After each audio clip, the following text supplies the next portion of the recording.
Gadis ini ditinggalkan ayahnya selama 15 tahun. Baru saja kembali ke rumah tetapi tidak dianggap. Ibu tiri dan semua saudara memberikan pandangan yang sama.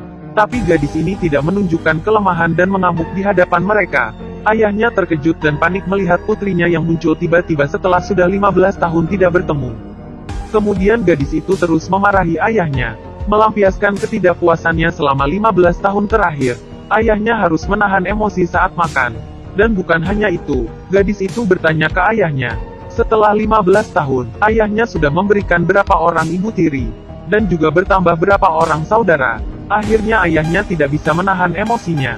Kemudian dia berjalan ke hadapan putrinya, dan dia bertanya ke putrinya, tanpa izinnya, siapa yang membiarkan dia kembali ke Seoul? Akhirnya gadis itu menjawab, dirinya tidak bisa menghadiri pemakaman ibu sendiri. Apakah juga tidak boleh menghadiri pemakaman kakek yang sakit parah? Sang ayah tiba-tiba terdiam, dan menasihatinya dengan baik. Pagi esok harus kembali ke New York dan tidak boleh kembali lagi. Tadi kira gadis itu langsung berkata, bahwa dia akan terus tinggal di Korea. Ayahnya langsung emosi, namun gadis itu langsung berdiri juga. Siapa bilang wanita lebih lemah dari pria?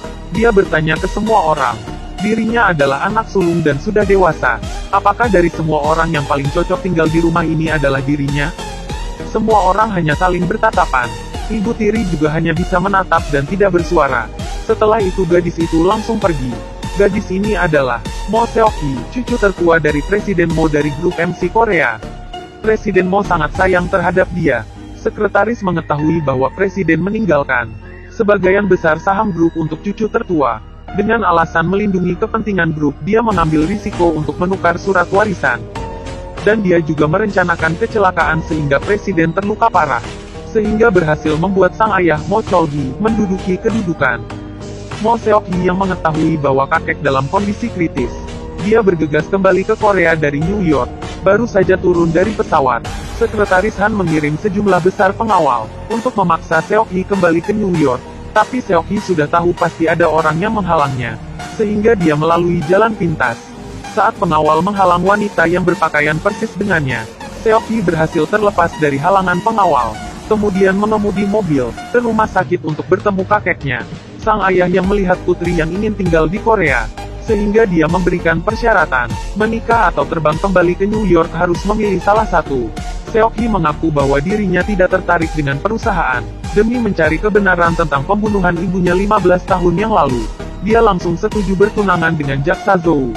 Keduanya baru saja bertemu, dengan kepintaran berbicara, menyelesaikan semua masalah. Gadis orang kaya ini sangat aneh. Dia ingin merasakan susahnya hidup. Jaksa ini meminta dia untuk mengakui kesalahannya, maka akan membantunya keluar dari penjara. Tapi Seok-hee langsung menolak, juga memberitahu polisi itu bahwa dia sudah terbiasa dengan kehidupan penjara, sesuai dengan permintaan dia. Kemudian Seok-hee naik bus ke penjara wanita. Baru sampai di penjara, dia bisa mengatakan semua detail teman-teman di sel dengan sangat jelas. Teman satu sel langsung terdiam oleh gadis misterius ini. Dia adalah Mo Seok-hee, cucu tertua Presiden Mo dari grup MC Korea.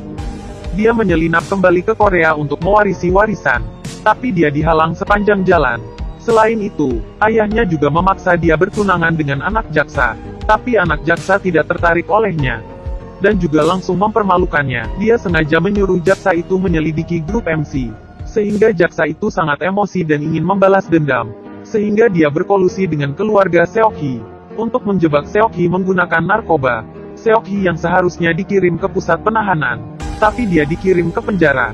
Walaupun kehidupan di penjara sangat susah, Seok-hee tetap menikmatinya. Di dalam penjara, Seok-hee tersenyum gembira, bersama teman sel menikmati makanan enak.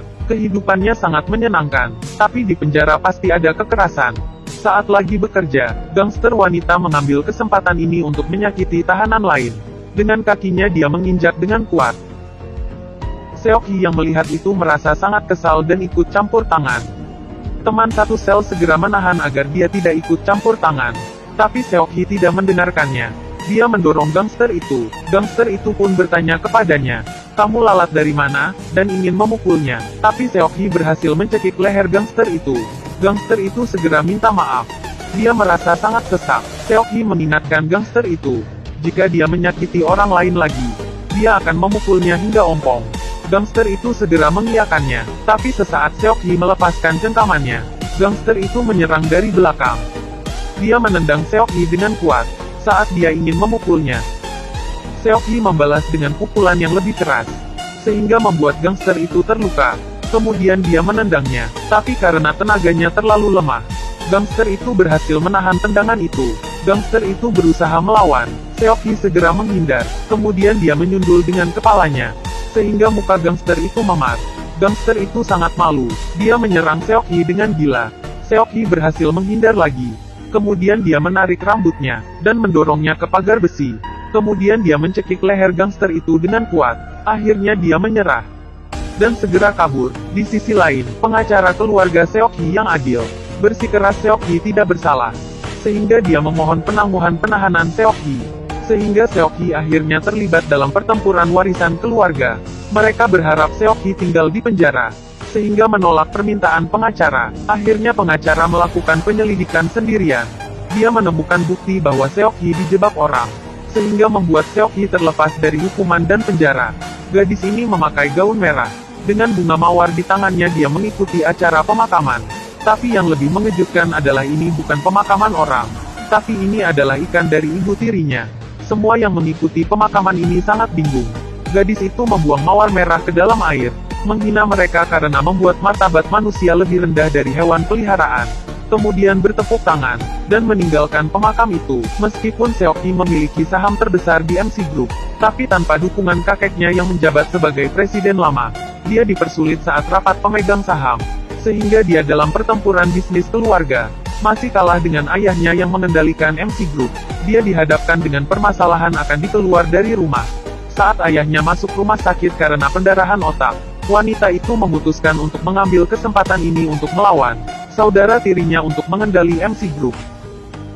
Dengan alasan menyelidiki kebenaran tentang pembunuhan ibumu 15 tahun yang lalu, Seok-hee memutuskan untuk bergabung dengan Inspektur Jin dan Sulu Cheng untuk mengumpulkan bukti-bukti. Dengan alasan penipuan, dia menangkap Sekretaris Han. Tapi, Seok-hee mengetahui sesuatu dari pembantu rumah tangga. Ternyata Seok-hee adalah putri kandung presiden lama. Ayahnya, presiden saat ini adalah saudaranya. Ibu yang membesarkannya hanyalah adik iparnya. Seok-hee terkejut dan sangat sedih. Namun hidup terus berjalan. Seok-hee harus memenangkan pertempuran bisnis keluarga. Jika tidak, itu akan diambil alih oleh Sekretaris Han dan lain-lain. Tidak ada hari ketika ketenaran rusak. Sekretaris Han adalah wanita yang kejam. Pada saat presiden sedang koma, dia mengalihkan sahamnya ke putra sulungnya, Mo Wan-jon, dan merencanakan agar Wan-jon naik jabatan. Seok-hee segera memutuskan untuk menggunakan status orang tuanya.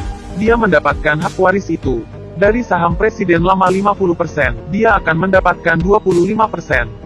Jika mendapatkan bukti kelahiran Seok-hee dan presiden lama, maka sudah bisa memenangkan pertempuran ini. Kemudian rencana serangan balasan Seok-hee dimulai.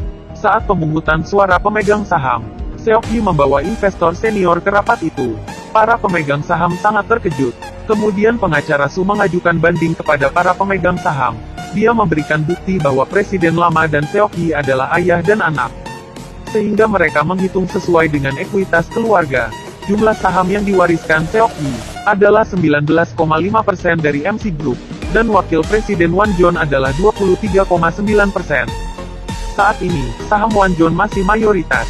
Tapi investor senior itu langsung mengumumkan bahwa 7% saham yang dia pegang akan diberikan kepada Seok-hee. Akhirnya Mo Seok-hee dengan saham 26,5%-nya berhasil menjadi pemegang saham terbesar di MC Group. Hasil ini jauh di luar harapan Sekretaris Han.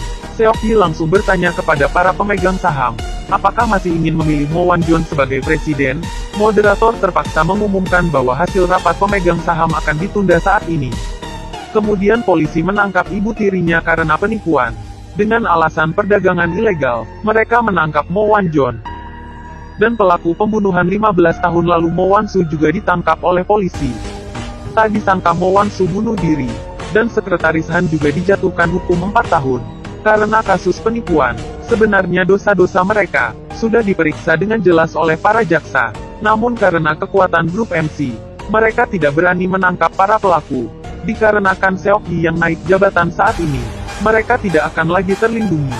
Sehingga para saudara-saudara pelaku ini dibawa ke pengadilan. Baiklah, cerita berakhir di sini. Terima kasih sudah menonton. Jangan lupa like dan subscribe ya. Sampai jumpa lagi.